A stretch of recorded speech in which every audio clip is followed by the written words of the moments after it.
Okay, so we will. I'm sorry, probably we should have recorded the introduction too. So, we will start with the first verse. Shri Bhagavan Uvacha. Shri Bhagavan Uvacha. Sattvam Rajastamayite. Sattvam Rajastamayite. Guna Buddherna Chatmanaha.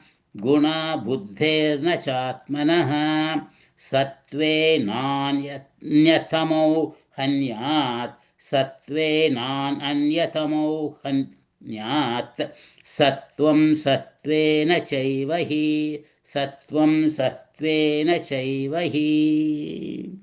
I'll chant once more continuously. Sattvam Rajastamayite Guna Buddhirna Chatmanaha Satve Nanyanyatamo Hanyat Sattvam Satvena Chaivahi.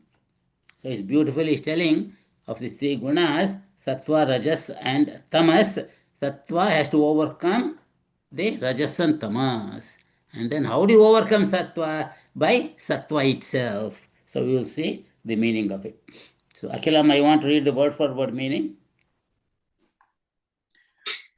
Shri Bhagavanu Vacha, the Lord said, Sattvam, Sattva, Rajaha, Rajas, Tamaha, Tamas, Iti, thus, Gunaha are the qualities, Buddhehe, of the intellect, Na, not, Cha, and Atmanaha, of the self, Satvena, by Sattva, Anyatamau, the other Rajas and Tamas, Hanyat.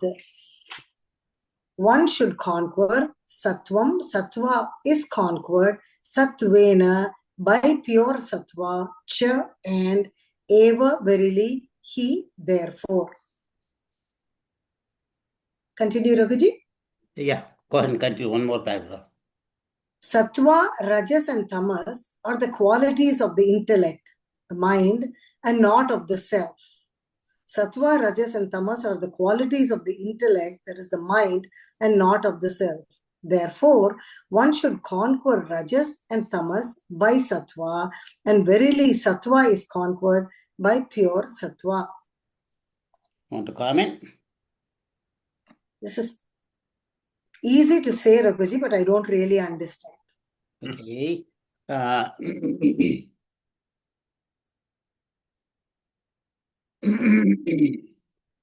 So, if you remember going back to the Bhagavad Gita, in the 7th chapter, Bhagavan Krishna talks about his nature, my para.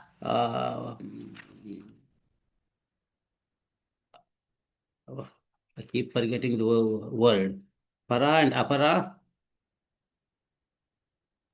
Prakruti. What did you say, Gita? Prakruti. Yeah, Prakruti.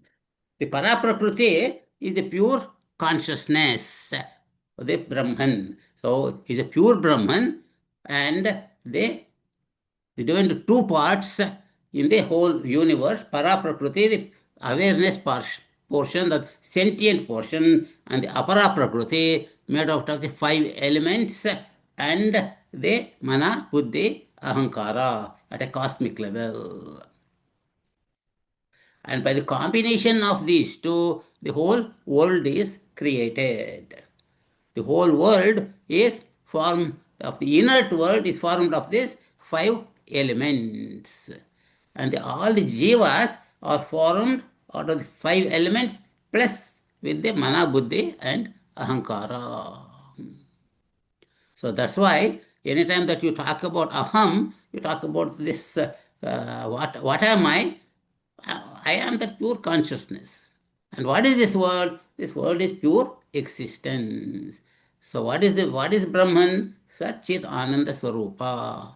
The Sat aspect manifests beautifully in the world of names and forms, and consciousness aspect you can notice in the every jiva. And of course, the bliss aspect is the one that we experience when our go beyond our mind of thoughts. So, and how does this, what do you call, the apara prakriti manifest? It manifests through the world in the form of names and forms, and through the jiva in the form of the antakarana and the senses. And this Prakriti, lower Prakriti, is divided into three: Sattva, Rajas, and Tamas. So I want to analyze it a little bit, how it came in Bhagavad Gita a little bit, and then we'll go from there further. Okay? And I'm going to.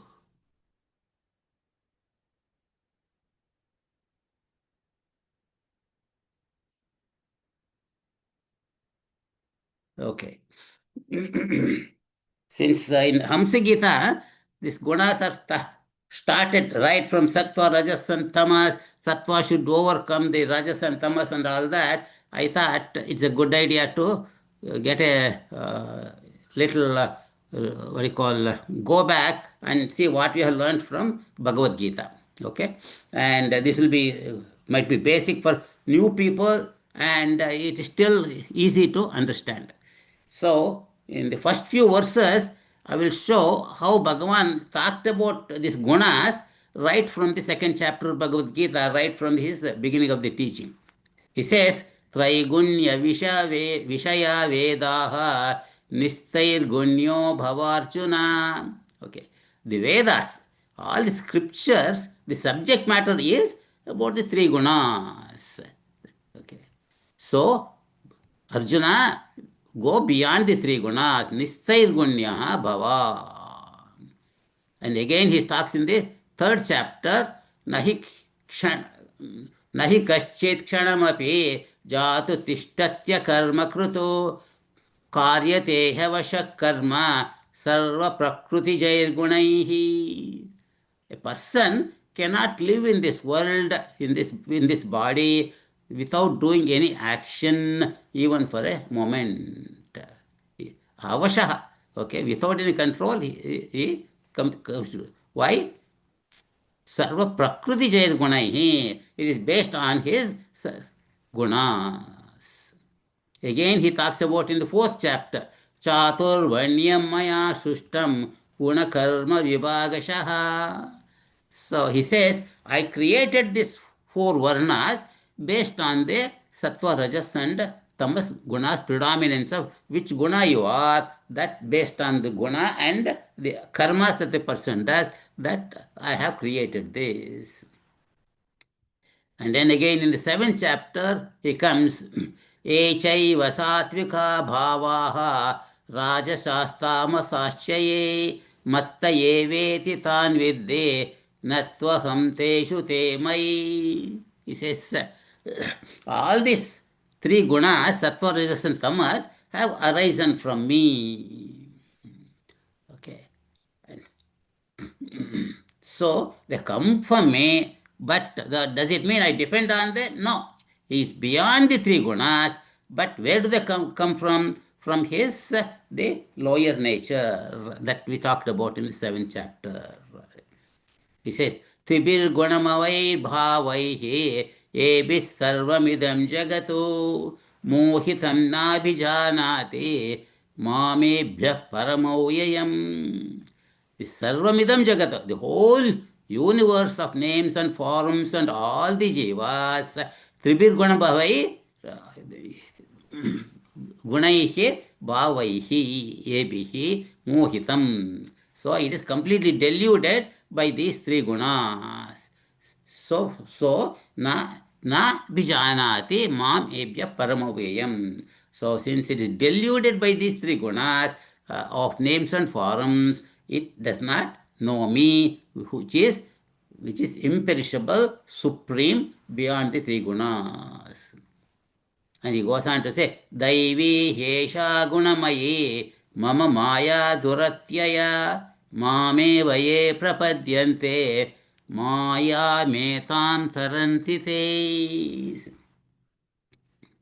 Mama Maya Daivi Hesha Gunamayi. So my Maya, which is divine, okay, Duratyaya, one is hard to cross this Maya. So is there no hope for us? There is. Mamevaye prapadyante. Those who completely surrendered to me 100%, Maya metam tarantite. They go beyond the Maya. Again in the 13th chapter he says, Prakrutim Purusham Chaiva Vidyanadi Ubhavapi Vikaramscha Gunamshaiva Vidhi Prakruti Sambhavan. So the same subject that he talked about as the higher nature and lower nature, here he talks about as Purusha and Prakriti. Prakriti is the lower nature and Purusha is the higher nature. And both of them are anadi, that is beginningless. When did they start? They are beginningless. And all this gunamschaiva vikaramsha. Based on the three gunas, you see all these names and forms, both in the subtle and gross world, and with the Prakriti Sambhavan. So, no, all these modifications of the subtle and the gross world have arise from this lower Prakriti, not from the Purusha. Though it ultimately the Purusha is the supreme, the Prakriti, lower Prakriti has arisen, and from lower Prakriti you see all these things. And he goes on to say, Purusha Prakritisto hi bhunkte Prakritijan gunan कारणं गुणसङ्घोऽस्य सदसद्योनि जन्मसु. This Purusha, Prakriti is the. So, by being in this Prakriti, example, this body, this Purusha in the form, in the name of like Raghu, Bhunkte Prakriti Jain Gunaihi, all the objects of the world in the form of subtle and gross objects that he experiences. And this is the karanam for attachment to this world and to be born in Sad and Asad yonis. That means, Sad and Asad yoni means in the higher jivas like humans and gods, or in the lower beings. And so he elaborates more in the 14th chapter. So I'm going to take only a few verses there. He says, Sattvam rajastamayite guna prakriti sambhavaha nibhadnanti mahabaho dehe dehinamauvyayam. Sattva rajas tama it gunaha prakriti sambhavaha. They arise from this apara prakriti. And so what does it do? The gunas, in this body, dehinam, that's Atman. The para-prakriti, that is abiding in the Atman, avyayam, that's the imperishable Atman, it is binding, nibhadnanti, it binds as though it is attached to this, and then you think, oh, I am this Raghu, I am this man, I am this emotional, I am intelligent, I am dull. All these gunas of the body, mind, and the intellect, this jiva identifies with.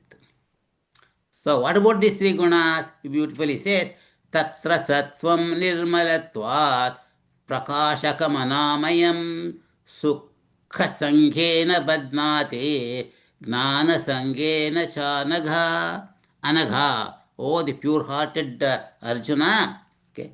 Oh, the Sattvam Nirmalatva. It is, since it is very pure, Prakashakam.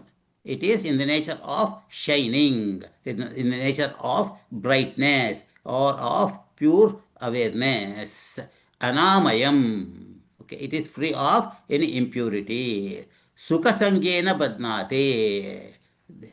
This it binds that Purusha with attachment to bliss or happiness and gnanam and knowledge. What about rajas and tamas?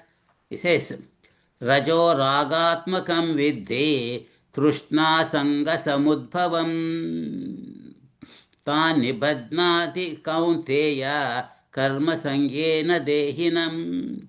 He says the rajas is of the nature of raga or attachment or desire. And trishna, no satisfaction. More you enjoy, more you crave for it. Okay. And so it Dripadnadi Kaunteya karma sangena. So it binds that person into getting into more and more actions so that he can fulfill the desires of his action, of his desires of his mind. What about tamas? Tamas tvagnajanam agnanajam vidde mohanam sarvadehinam pramadhalasya nidrabhihi tan nibadnati bharata. He says, tamas to agnanajam vidde. No, that is of the nature of ignorance, ignorance of my real nature. And so what happens? Because of my ignorance nature, I am that Satchidananda Atma. Sarvadehinam. All this jivas in this body, mohanam, it becomes deluded. Pramada, making into all kinds of errors. Alasya, laziness. Nidra, we want to sleep all the time. Tata nibadnati. Oh, Arjuna, so you can see the characteristics of a tamasic person. So it summarizes, it says, Sattvam sukhe sanjayate, rajas karmani bharata, gnanam avrutya tu tamaha, pramade sanjayatyuta. The sattva binds a person to this jiva by happiness and knowledge. Rajas in actions. And tamas gnanam avrutya, by completely covering the one's real nature as the Atman Pramade, in constant errors, thinking I am this body world is going to give me happiness and laziness and all that. So here he talks about what happens to the three gunas. We all are dominant in one guna or the other. Rajas tamascha sattvam bhavati bharata. The sattva guna predominates by suppressing rajas and tamas. But what about sattva? Rajas sattvam tamaschaiva. The same way, rajas predominates in a person who is very active by suppressing sattva and tamas. And what about tamas? Tamas sattvam rajas tata. The same way, the tamas overpowers sattva and rajas. So you can say all the three gunas are present in each person, but each person is predominantly in one guna or the other. He says, so how do you know a person is predominantly sattvic? He says, sarvadvareshu dehesmin prakasha upajayate gnanam yada tada vidyat viruddham sattva ityuta. He says, through sarvadvareshu, through all our senses, through my eyes, through my contour, the expressions of the face, the hearing, the touch, and activity, organs of action, prakasha upajayate. When you say brightness, happiness, always in a smiling attitude, interested in the good things in the world, then you know, yada, when it is like that, tada vidyat, at that time you know the gnanam viruddham satyam ityuta. So that person is in the sattvic nature. What about rajas? Lobha prakriti arambha karmanam asamaspruha rajasyetani jayante viruddhe bharatarshava. So person who is predominantly rajas, ashamak spruha karmana, is active in the world, okay, trying to fulfill the desires in his mind or selfish activities. Tamas अप्रकाशो प्रवृत्तिश्च प्रमादो मोह एव च तमस्येतानि जायन्ते विवृद्धे कुरु नन्दन. The when tamas is anijayante, tamas is predominant. His his looking at him, you can say, is extremely dull. Apravruti, he is not very indolent, not interested in doing any kind of action. Pramada, always confused and getting into errors and deluded. And he says, so what is the effect of being predominant in one guna or the other?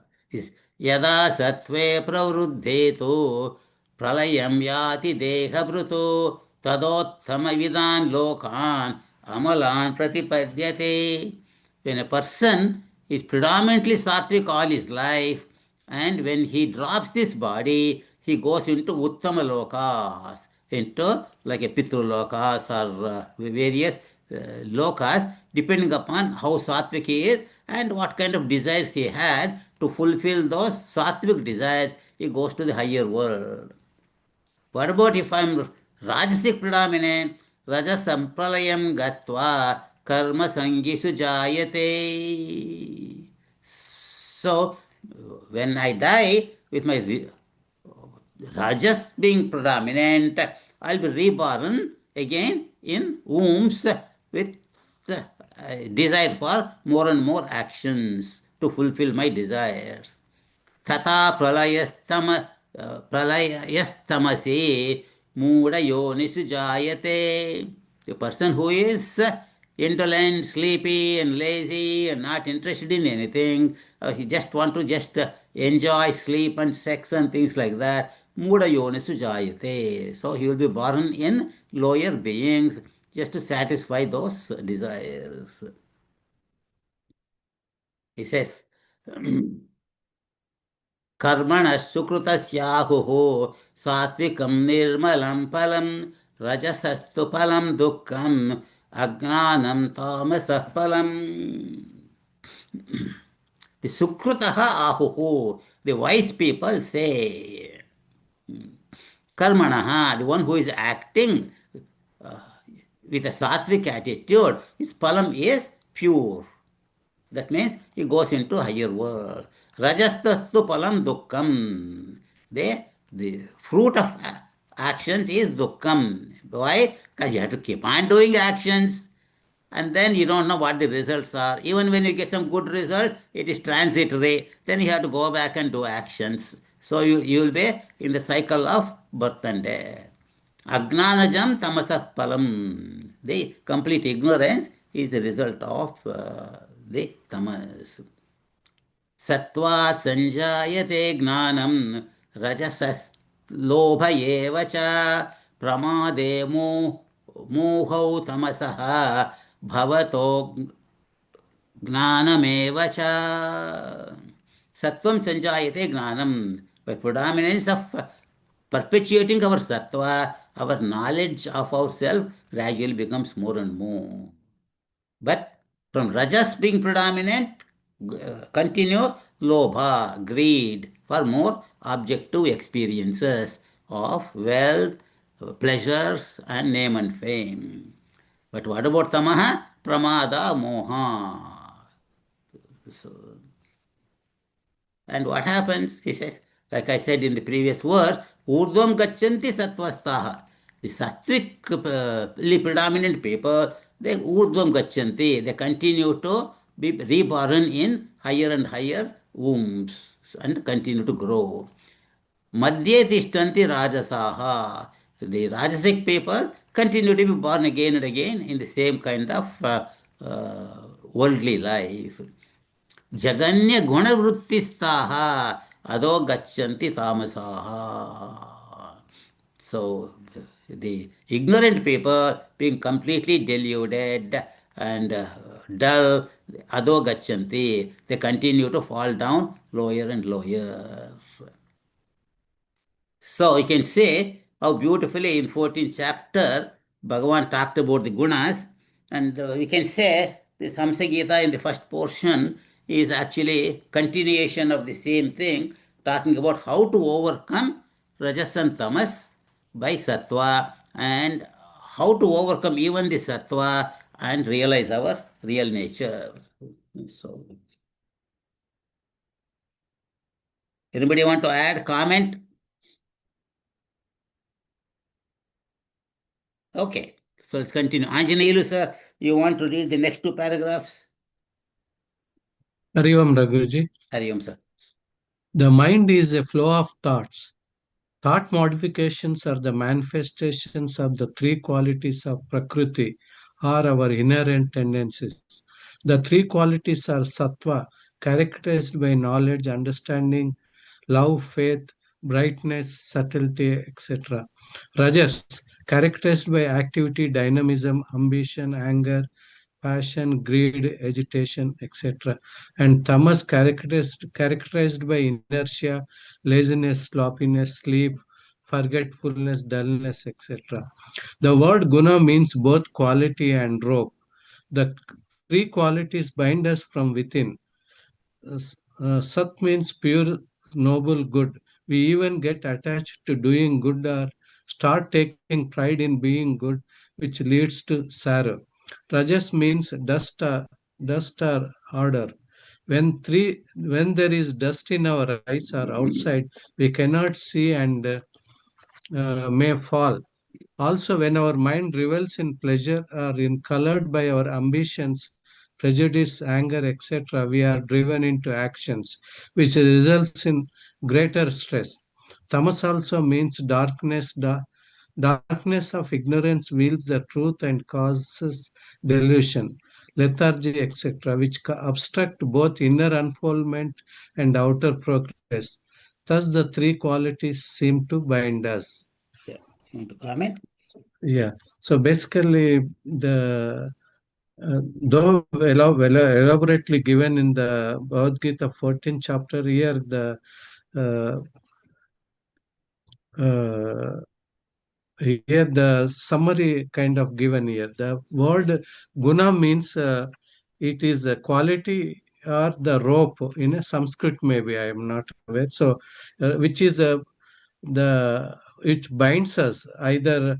Even sattva doesn't mean it liberates, but we have to go beyond sattva, rajas, and tamas to get a thing. But as long as we are in a sattvic state, of course we are nearer to the you know going beyond sattva. So basically the we have to go from tamasic to sattva, sattva to rajas, or the way given is one has to increase and reduce the other two. So basically we have to increase the sattva and reduce the tamas and rajas. Once we are in sattva, then we have to go beyond sattva as a pole we use to vault.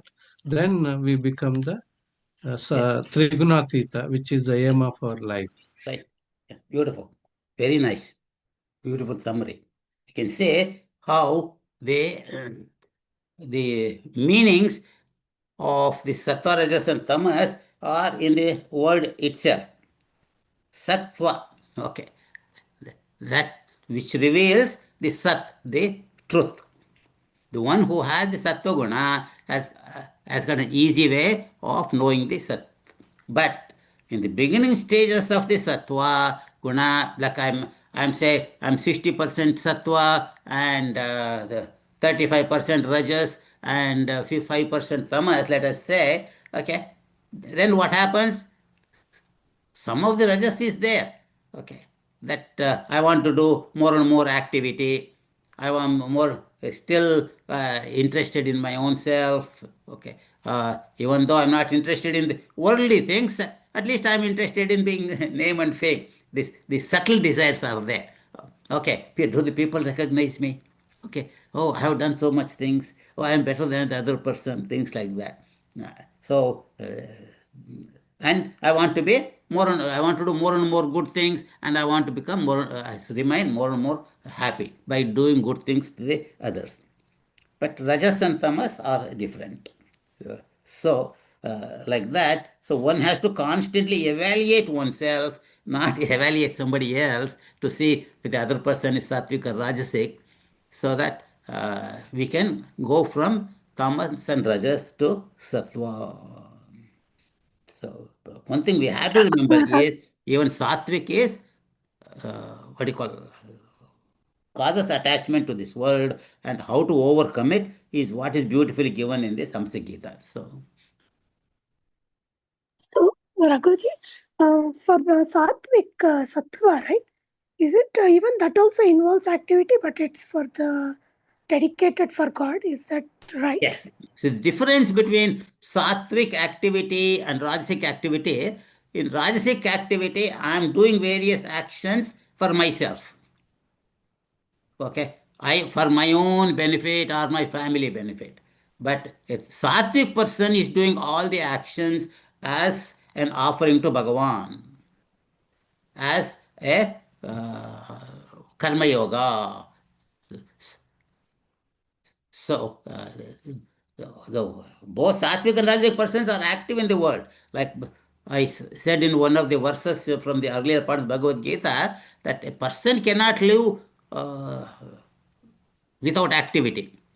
So, what is the difference between sattvic person and a tamasic person? Tamasic person is lazy and groggy, and uh, but if sattvic person is also just like that, what is the difference? The difference is he is doing his duties. Okay, what is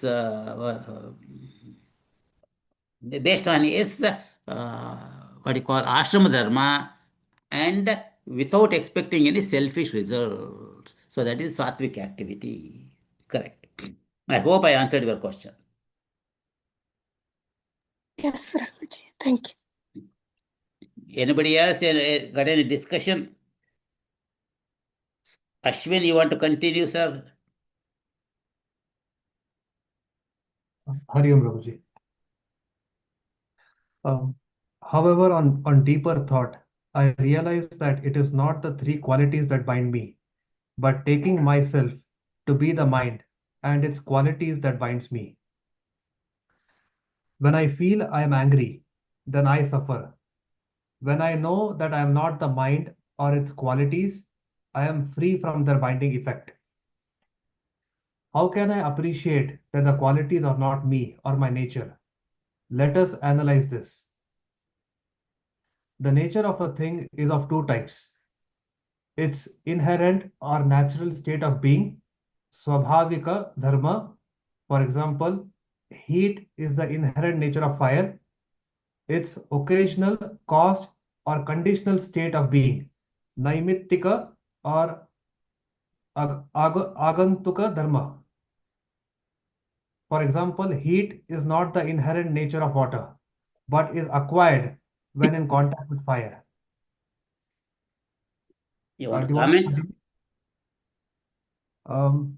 Yes, Raghuji. So, the previous verses was talking about how the three qualities, sattva, rajas, tamas, binds us, right?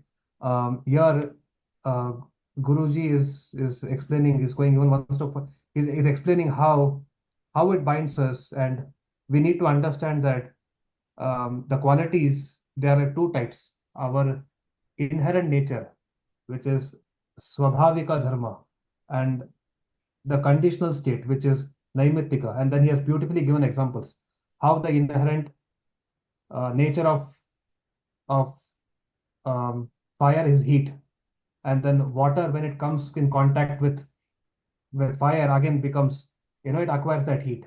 So we need to understand, like, our inherent nature. Again, in our inherent nature, we are going to have a mix of all three gunas, and one is going to be dominant, right? So, but we need to analyze: is it my inherent nature, or is it a temporary conditional state? These qualities are associated with the mind, Right. and it's not me. It's not. That's how the self is not binded. So it's beautifully explained. Right. Yeah. Thank you. So eh, the primary guna is the one natural guna of a thing. It never leaves that entity. So if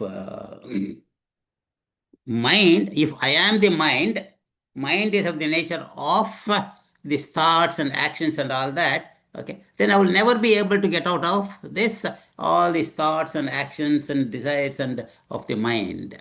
Okay. So you find out that sometimes I am active, sometimes my thoughts are quiet, sometimes my mind uh, has all these tamasic activities. So this come and go. And these are the qualities of the mind. But I am awake at one time and another where I'm not at all identified with the body. Or sometimes dreaming, I'm not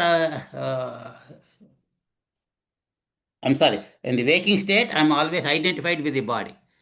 But in this dream state, I don't have any identification with the body at all.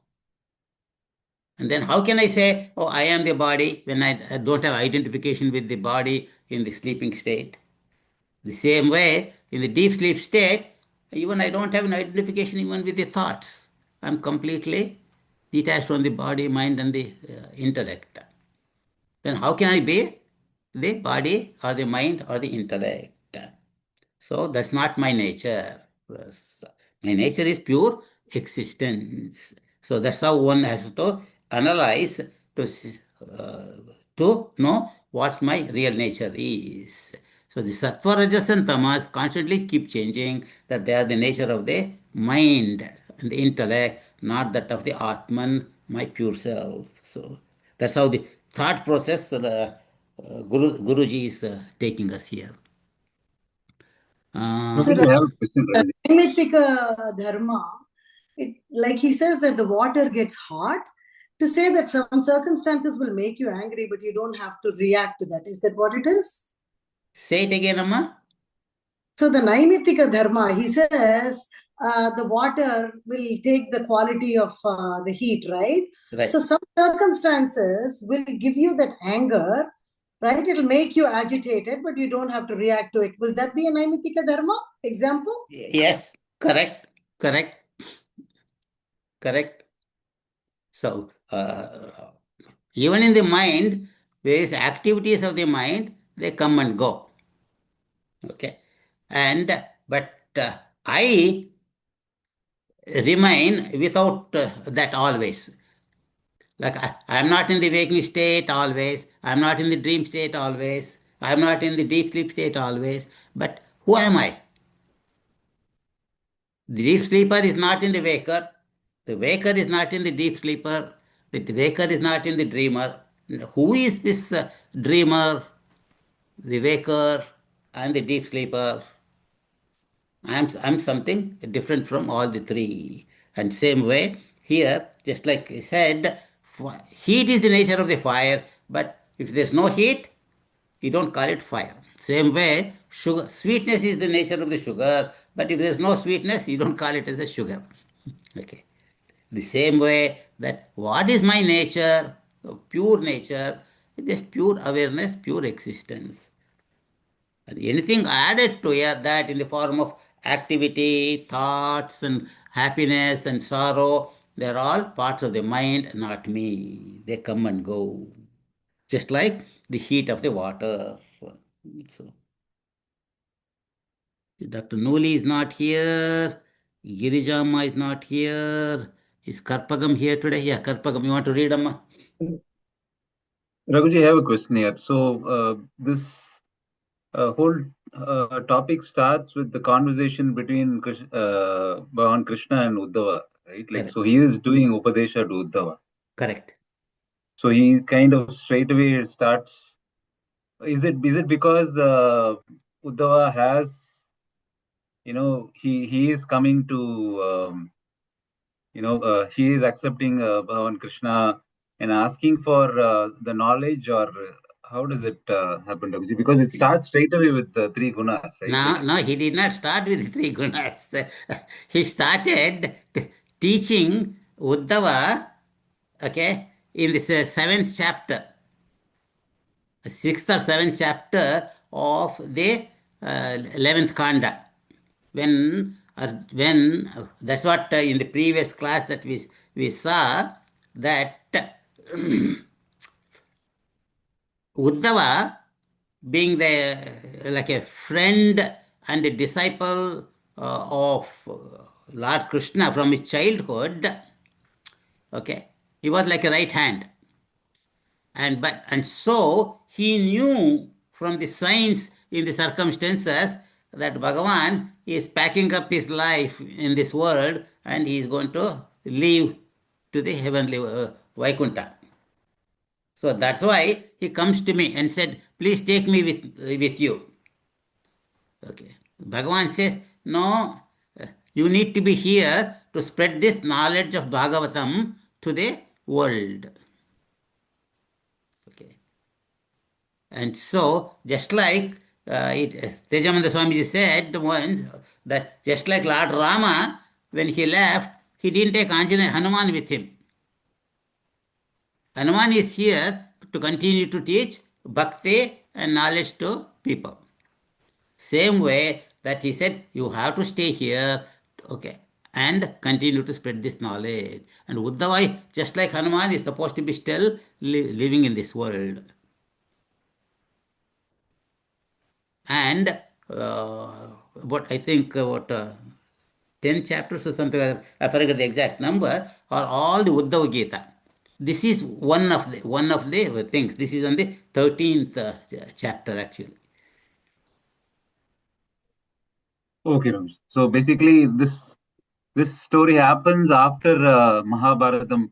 Yuddha is over and Krishna is Yeah, says about Kali Yuga is going to start. So 35, something like years after that, actually, if you know a little bit about Bhagavatam, and you find out that Lord Krishna knew that Yadavas, though they were a very, very small group of people, because of the birth of Lord Krishna, they had become extremely powerful.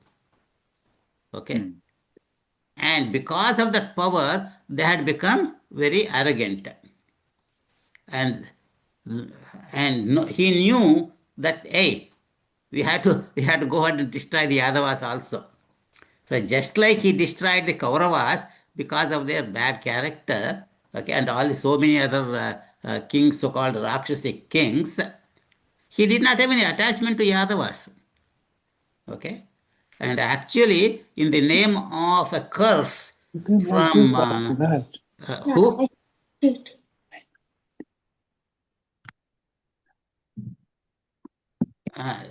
Kunti mother, right? Exit. Reddy garu, are you trying to say something? No, sir. Gandhari. Yeah, but I thought Reddy garu was trying to say something, so that's why I thought.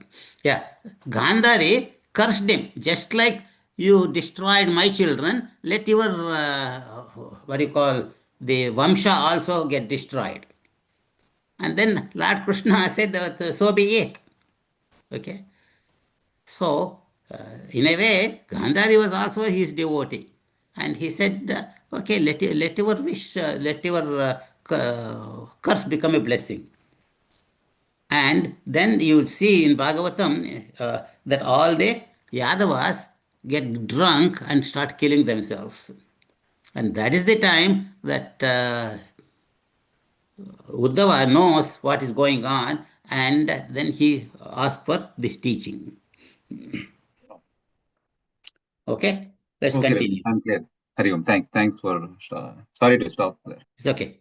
And Karpagam, you want to continue, Amma? Am I inherently by nature bound by the mind and its qualities? If so, then I can never become free. But that is not so. The following logic explains this further. A thing cannot give up its inherent nature For example, fire cannot give up heat, but I can give up anger, laziness, and so on. The inherent nature of a thing remains with it at all times. For example, fire is always hot. There is never an absence of heat from fire. Likes, desires, joy, sorrow, and so on are seen only in the presence of the mind. In the absence of the mind, as in the deep sleep state, they too are absent. They therefore belong to the mind, not the self. Do you want to continue? Yeah, go ahead and continue with the other three too. The three qualities are the inherent nature of the mind intellect and not the self. Also, the inherent nature of a thing is never a burden to itself. For example, heat does not burn up fire. If sorrow or anger was my inherent nature, I would be happy being miserable or angry. I would have made every attempt to get rid of joy and would have strived day and night to become unhappy or angry.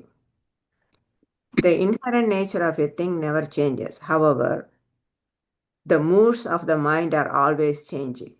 The thoughts of the intellect change at unbelievable speed. How can they be my inherent nature? Anger, jealousy, sorrow, and so on come to me because of a reason. Even unreasonable anger has a reason. When the cause is removed, the anger melts away. Yeah. You want to comment? Well,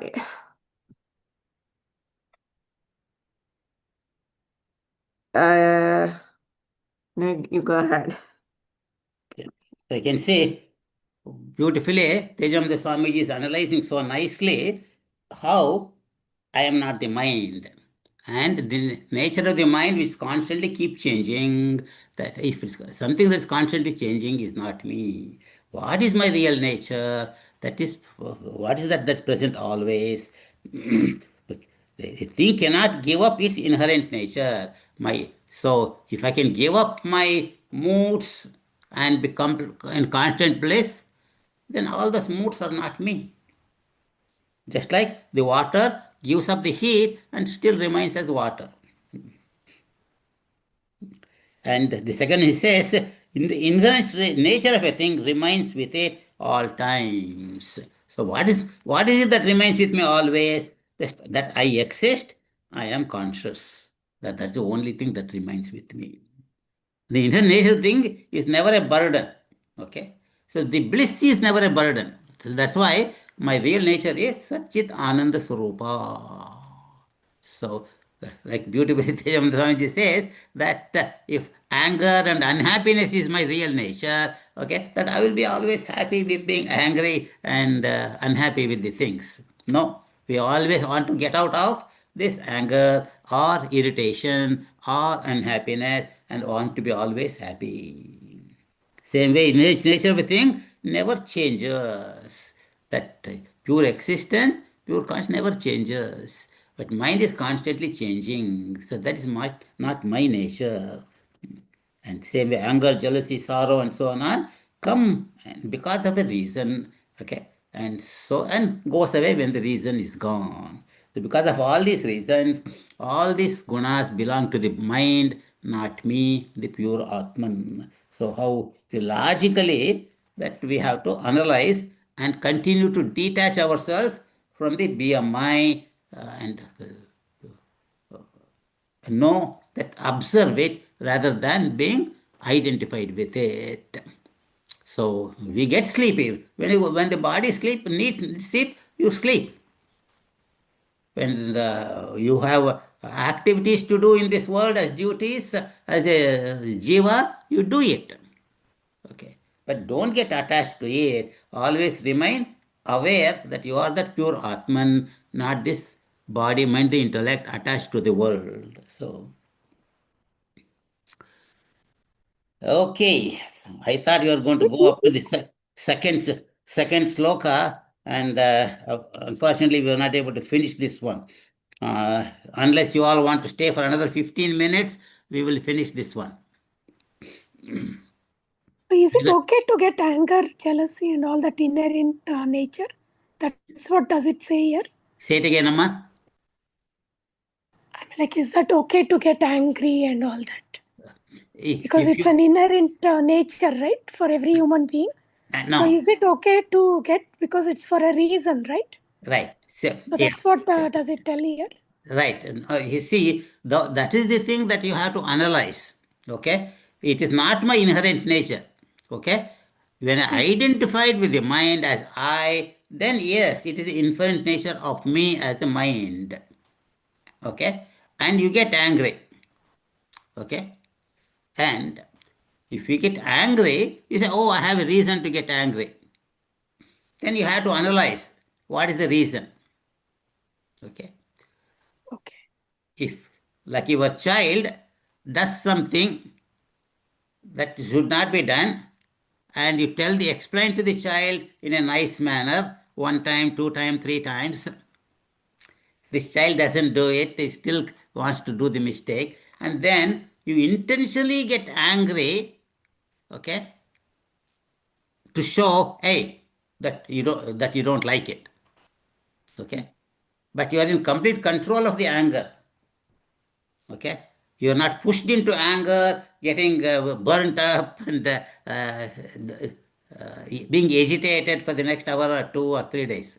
Okay, so if you can get angry, and yes, the next minute you're completely gone. Yeah, that's a good reason. That's kind of sattvic anger. Okay, got it. But if you're angry the rest of your life, that is tamasic anger. Okay. For that, whatever the other person did, if somebody calls you stupid, and if you continue to remember all your life, okay, that's an anger because of somebody called you stupid, okay, then there's the tamasic anger. But if it takes you a few days to get over it, it's like a rajasic anger. So like that, everything has got in its own nature, though anger is rajasic, even there is sattvic, rajasic, and tamasic. One has to analyze. So that is such a very deep knowledge one has to analyze. Thank you. So if there's no objection, let us continue and finish this one. Okay. And let me see. Is Mano Naidu here today? No. And Maya not here. Nag, you want to continue, sir? Next 2 paragraphs. I am Maya is there, here. Raghuji. Oh, Maya is Maya here. ji. Maya, read, Amma. Okay, I'm sorry. It's okay. Okay. We therefore include that the 3 qualities which express as anger and so on belong to the mind and are not me or my inherent nature. I am therefore even free from their binding. I'm ever free. Oh, okay. Ever free from their binding effect. Even with this intellectual understanding, I still feel persecuted by my mind and its moods. The 3 qualities are opposed to each other. For example, inactivity, tamas, is opposed to a hyperactivity, rajas, and selfless activities or a contemplative mood, sattva. Each one of us has all the 3 qualities. However, at any given moment, any one of these 3 is predominant in our personality, while the other 2 lie dormant. Thus, we experience sattvic, rajasic, and tamasic moods. These moods too keep changing as the qualities are constantly changing, each trying to overpower the other 2. In this battle for supremacy, we often feel subjugated, injured, or slain. Some people undergo drastic changes in their mood swings, while others more or less remain in one of the moods for longer duration. You want to comment? I think it's explained quite good. Maybe you can put some more light in it, please. Yeah. So I like that paragraph, last sentence, first paragraph. Even with this intellectual understanding, I still feel persecuted by the mind and its moods, knowing that all these various activities of the mind are not me. I am the pure Satchidananda Atma. Okay. But still, why? Because I'm completely identified with the BMI, thinking I am this Ragu constitute of the mind. So, the whole sadhana is to continue to evaluate each situation. Even if it's a past action, you think and say, why did I get angry? Why did I behave like that? Or did I behave correctly? If I did behave correctly, that's good. So you have already a peace of mind. If you are agitated because you didn't do it right, and then you see what is the sattvic way of doing it, and then learn from it, and then you keep going like that. So we have to continue to evaluate ourselves. And Yeah, so, regular. Sudhirji, you want to say something? Yeah, I just have a comment on that. See, when you say that this anger or something is actually, it's actually normally, it is actually catching us off guard. If you are always on guard, say for example, I actually practice that because in everyday morning I used to have an offshore meeting, and they always used to do something with that. They will make me angry, okay, and so some mess up. So what I do is nowadays, before I go to mem, I will just concentrate on myself, and I will just tell them that I am not get angry because I don't know what they are actually going to do to make me angry. It means it is literally catching me off guard. So then I actually, as it is naturally, I just react as an angry man. But then when I actually look at myself and I'm just preparing for the situation, then I am not going to get angry for that. Then I was able to overcome that. Any situation comes, then I will just, okay, then we have to find a solution for it. So that even not only in anger, any situation, if you are actually remind yourself, be there as you, then these things will not get catch you. That is what my experience. Yeah, yeah. So when you get angry, because you did not like what the other person said, and since you did not like it, you wanted to react. You might not like it. Nobody said you have to like everything in this world the other people do, but did the anger solve the problem? The anger does not solve the problem. And so that's so I should not get angry. I should look at the situation in an objective manner, calmly. Only when you calmly analyze it in an objective manner, then what happened? You are disidentifying with the situation and judging it in a proper manner, and then decide exactly what you need to do. So that is the sattvic way of approaching. That's why anger is the rajasic way. So these are the things gradually we need to analyze and do it. Like Swamiji says, some people undergo drastic changes in their moods. One is very angry, other one is extremely happy. Okay. Another moment he acts like a wise person. Okay. Because it's not affecting him, it's affecting somebody else. So he acts like a wise person. But the same situation comes to him, suddenly he becomes extremely angry. So like that. So these are the things that we need to analyze. Okay, why I'm acting like a wise person when it's affecting somebody else, not when it's affecting me. So like that, one has to really analyze and detach oneself from identification with this body, mind, intellect, and the related things. So that's the whole spiritual sadhana one has to see. So Is Nag, did you Nag finish reading? Not I'm yet. sorry. No, he didn't read. No, Yes, I'm You next. want to read the next 2-3 paragraphs? Yeah. The effects of the qualities can be gradually and sequentially overcome. The harmful effects of tamas are overcome by rajas and sattva. Rajas can be overcome by sattva and sattva by pure sattva. For example, inactivity, inertia, and laziness, tamas, are overcome by dynamic activity, rajas. Laziness is difficult to overcome by only reasoning or logic, sattva. Hyperactivity, rajas, is quietened by contemplation, sattva. Selfishness, rajas, by selflessness, sattva. Forgetfulness, tamas, is overcome by remembrance and alertness, sattva. Doubting nature, rajas, by faith, sattva. Greed, rajas, by contentment, sattva, and so on. Thus, the harmful effects of rajas and tamas are gradually overcome by cultivating sattva. But how does one overcome sattva as that too can bind? Want to comment? Yeah, see, now, we always read to make any progress in our spiritual journey, we should be predominantly sattvic. We need to get rid of rajas and tamas as much as possible. But here, Hamsa Gita says we need to get rid of sattva also.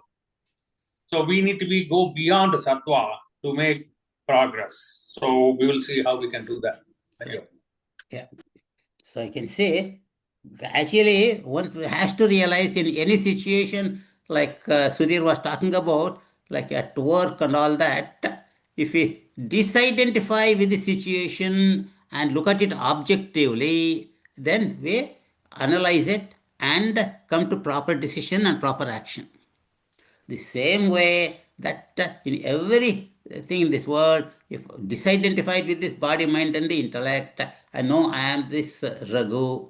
Then you analyze how this Raghu, so body, mind, the intellect are acting, and then he can analyze and take action and gradually change. So that's how he's showing how the laziness is difficult to overcome. Okay, only by logic like sattva. So only it can be overcome only by rajasic, by getting into activity. If you say, oh, I'm going to jump from tamas to sattva, okay, I'm going to sit and quiet and contemplate, and then what happens? You just go to sleep. So you're going back to the tamas. So only way you can do that is inherently tamasic person has to become rajas, go into more activity, do things even for selfish reason. And then as you continue to grow, your body, mind, the intellect becomes more and more rajas, interact with the world and getting deriving happiness in this world from various activities and gaining things. And then gradually, then you can analyze it and convert the selfish activities into sattvic, unselfish activities like Loka Kalyan. And then gradually that will become more and more sattvic. So nothing can be done suddenly, only has to do it gradually, overcome by cultivating sattva more and more and more. So let us finish it. Raja Reddy Garu, you want to finish the chapter, sir?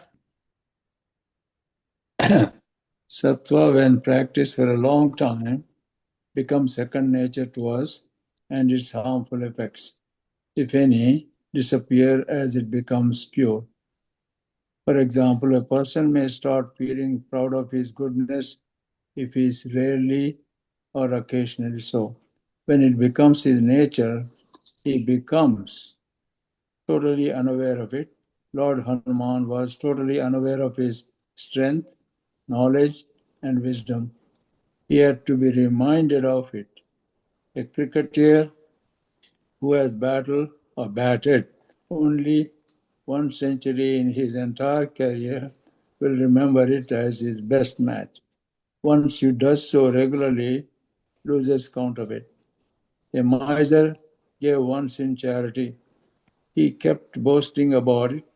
Karna's Mahabharata fame, left hand did not remember what his right hand gave. He was generosity incarnate. Do we take pride in the fact that we are breathing from morning to night and birth to death? Do we feel busy, preoccupied, or burdened by the task? No, it is effortless. There is no ego or selfishness. Firm and effortless abidance in sattva is called pure sattva, Siddha sattva. When all trace of rajas and tamas has gone, such a mind realizes the ultimate truth. Sattva. Okay. This state beyond the three qualities can be called state of Vishuddha Sattva. Therefore, Sri Krishna advises Arjuna to always remain in Sattva. Want to comment? To the extent the rajas and tamas in our mind reduce, to that extent Sattva increases, and vice versa. With the No, preponderance. we are not reading. We are not reading that one. That is the introduction to the next we'll verse. go to the next. Yes, sir. Okay. So anyhow, the Sattva Guna also, of course, good to be beyond Rajas and beyond Tamas, but it has its own repercussion, continue. So in order to advance further, you purify the Sattva. So that means we establish in Sattva Guna. Therefore, we become pure. Anything continuously practiced, of course, it becomes a part of you. So therefore, you won't boast of anything. But otherwise, in the initial state, when you assume sattva quality, you may boast about it. But once you establish yourself and you practice sattva guna, and then you may not boast about it, therefore it becomes a good quality. So then you have a higher reaches you can go to. So there's again different classification in the sattva itself, Shuddha Sattva, Vishuddha Sattva, and so on and so forth. So basically, Krishna advises Arjuna, stay in Sattva Guna, and that will keep you going. And then you have a future to advance yourself in the spiritual area. Yeah, beautiful, very nice. So you can see Reddigaro is beautifully explaining how one overcome even the sattva by Vishuddha sattva. So like Tejamda Swamiji beautifully explains with so many examples that if we continue to be sattvic, like practice every day in and day out, day in and day out, what happens? Your sattva continues to increase in all thoughts, words, and actions. So in both thought, words, and all the three thought, words, and actions, what happens? Even your thoughts have become sattvic. Okay. You always think of the good in other people. You always think of doing good to the other people. You always think of everything in a positive manner. And with that attitude, if you have that day in and day out, it becomes your real nature. Okay. Just like he said,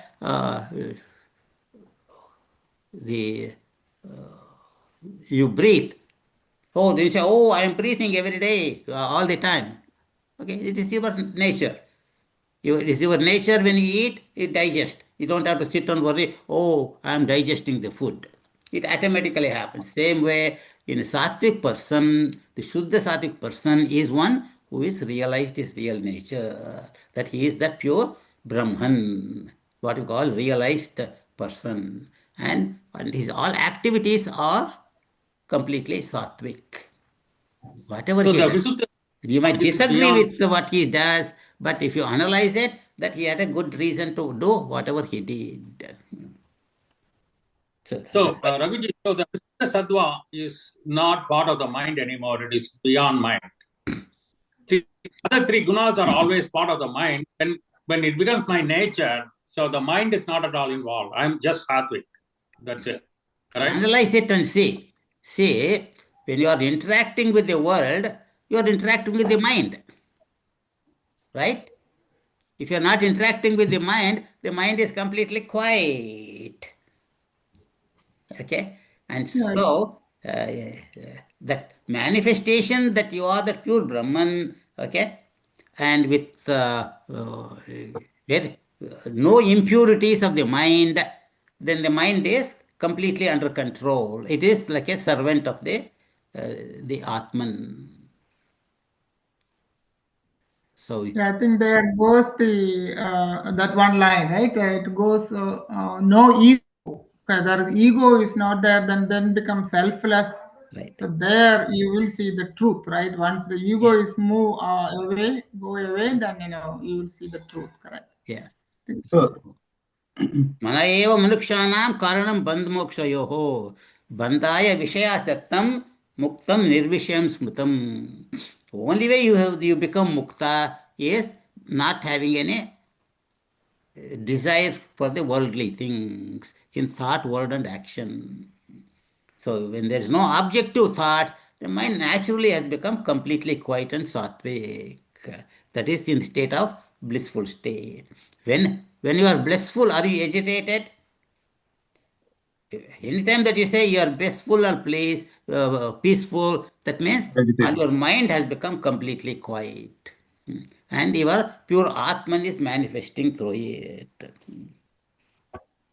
I think in this relative world, Raghuji, to get to be in that constant sattvic stage is be the first challenge, because the knowledge is there for the intellect, but for the mind and the body, how that what we do on a day-to-day basis is very important in terms of how we contemplate on the knowledge and the practices that we apply.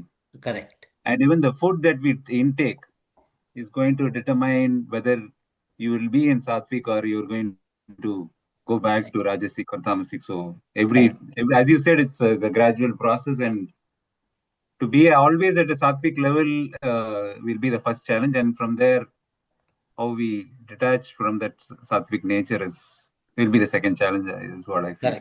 Correct. Yeah, you got the right knowledge. In that, in the beginning stages, every little thing counts. How I dress, okay, how much I sleep, what kind of company I give, what kind of food that I eat, all these things count. But once you reach that stage, final stage, then it doesn't matter. Okay. But so you never identify in the outer world with that kind of a wise person. Oh, he did it, so I'm going to do it. So just like Shankaracharya ji, once whatever that he did, his disciples were following him and imitating him. And so one day he was walking, and then he saw an iron smith melting the iron, and he went and took a spoon, what you call handle full out of from the handle, and drank it. Like that. So you don't do everything that the Lord does. Okay, the realized person does. So you have to have that kind of intelligence to know what is it that you need to imitate, his thought, word, and action. So so let us continue to read this one, to analyze it, and continue. And unfortunately, for the next 4 weeks, there will be no class. Or if you want to continue, all of you take Raja, like Raja Reddy Garu as the leader, that you can continue. The Zoom will be available.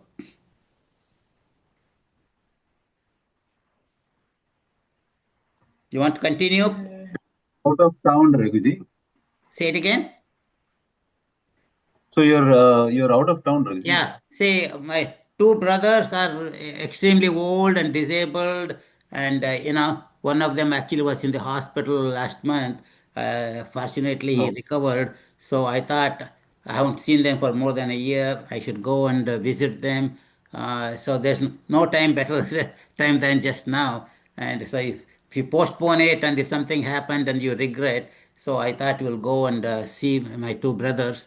And at the same time, Geeta said, hey, we are going, now it's the winter, want to get a darshan of Lord Rama in Ayodhya. And so we are Ayodhya. combining the darshan of Lord Rama in Ayodhya and seeing two my brothers and spending time to 3 weeks and come. And I was looking at the calendar, so that I'm going only for 3 weeks. But it will be 4 weeks before I can join these classes, because I'm coming back on December 11th, and then I won't be able to have the class until the December 16th. So which means both Tuesday and Monday classes will be halted. Yeah, correct. Yeah, we will wait for you, Raghuji. Pardon?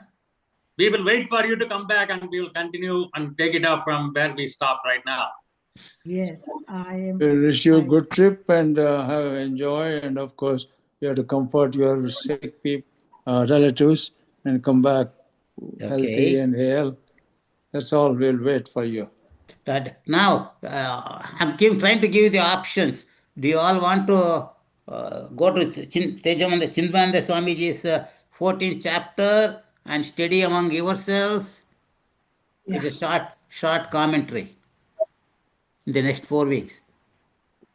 We'll do also. How about optional, whatever we want to do? Yeah, you want to do. The thing is, Whatever unless we you have a want to study, we will subject, study. unless you have a subject, it'll be hard to decide, hey, what am I going to do? So people lose their interest. So if you have a subject matter, at least those who are interested in that subject, they all will join. Guruji's Hamsa 14 Gita is chapter available on would be YouTube. perfect. Pardon? Guruji's Hamsa Gita is available on YouTube, right? So we can meet every Monday evening and listen to Guruji's lectures if that's available on YouTube. Yeah, if you want to do that, you can do that too. Okay. Then when I come back, only what you have missed, what you have, when we can start back from where you have finished. No, we will be more prepared to to give our opinion or our understanding back to you. Yeah, if you Or want to we do can that. have the Pardon? one more suggestion, Raghuji. So as you said, chapter 14 commentary also we can go Yeah, through first, then. You all have to decide on it. Yeah, Yeah. this idea is good. Yeah, Raghuji. Raghuji, we can watch the Hamsa Gita YouTube video and do it. YouTube videos, and you can Yeah. teach us when you come back. Okay, very good. So, Muralidhar, you want to play them and let everybody, I think they are about half an hour sessions, right? I think so, yes. Yeah. So you can listen to a couple of them, or you can listen to one of them and discuss, and then if you still have time, you can play the second one, and you can do that. Okay. Okay. Good. Very good. So instead of canceling 4 sessions, so you continue to study. So, okay. ॐ सर्वे भवन्तु सुखिनः सर्वे सन्तु निरामयाः सर्वे भद्राणि पश्यन्तु मा कश्चित् दुःखभाग् भवेत् ॐ पूर्णमदः पूर्णमिदं पूर्णात् पूर्णमुदच्यते पूर्णस्य पूर्णमादाय पूर्णमेवावशिष्यते ॐ शान्तिः शान्तिः शान्तिः हरिः ॐ श्रीगुरुभ्यो नमः हरिः ॐ Thank you all. Hari Om. Hare Thank you. Murliji, you'll be So, sending Have the a invite, right? No, we'll continue in the same Zoom link. Oh, if Raghuji has to make you the presenter, right? Or do you? No, No, I I won't think be needing it because I will be traveling, and Yeah. so the Zoom will be available. yeah, Raghuji's Zoom doesn't need a Okay. host. Everybody can be there, so we can just join. That should And be. yeah, and I just wanted to share one quick thought, Raghuji. So you're talking about as people become more and more proficient, and it becomes second nature. It kind of when I was in college, and you listen to all these subject matter experts or professors and all, you will see the difference. Somebody who is very has just learned the subject will try to use all the jargons and try to make you feel that they know the matter, they're superior and all those things. But somebody who's really a master will simplify the matter so much and talk to you in a very simple manner. And then once you start grasping the subject and you keep on indulging in that subject, it will become more and more, to the next level. So I see the same thing that when Chinmay Mission Swamiji start introducing the concepts, they will give you a very simple analogy, very simple concept for somebody who doesn't know the subject to understand it. And then as you get into it, it becomes more and more, take you to the next level. And not that they're not capable of giving you that highest level, but they don't show you that they are there and you are down there. They kind of come to your level and teach it to you. Correct. So that becomes as that you go into that pure sattva, you come to that level that okay, I need to connect with that person and then talk in that level before you start going to the the next subject level. Right. So you're exactly right. So you get exposed to so many things. Some people get attracted to that because they are at that level, and they join and then continue to derive benefit. Some people are not at that level yet, and then it comes through one year and goes away the other year, and it doesn't connect to their personality at that time. So like that. So that's why this, as it is said, people can not live more than a few minutes without breathing. People can live only for a few days without water. People can live without food for a few uh, weeks, Yes, yeah. but people can live without spiritual knowledge forever. Meaning, they continue to live this is the world is, that's how it is, and I want to get as much happiness from the world as possible as the jiva, and die and go and come back the same thing, and so Because they have more worldly examples, Raghuji. They have more examples to give around them because there are more people alike. right. But I think Raghuji, the most difficult thing is to give up the attachment. Even like you were talking about, I was thinking about the tamas that you were talking about, like laziness and sleep, right? And so if you're trying to wake up in the morning and you are so attached to sleeping and not waking up, if you can break that attachment, then everything falls very quickly in place. You don't get angry because you're not attached to something. Things don't bother you because you Yeah. become that witness. You are just witnessing things around you, and it's not really affecting you. In chemistry we say those noble gases that doesn't get attached to any other thing. They're all. So that's the state that we have to cultivate our mind where it doesn't get attached to so many Right. other gunas that's there in the life. Okay, very good. Good thought. Hari Good Om, notes, and everybody. I'm Hari glad Om. that you are going to continue instead of canceling for the next 4 weeks. Okay. Hari Om. Hari Om. Hari Om, Hari Om, Any Hari other- Om, Hari Have a Om. nice trip.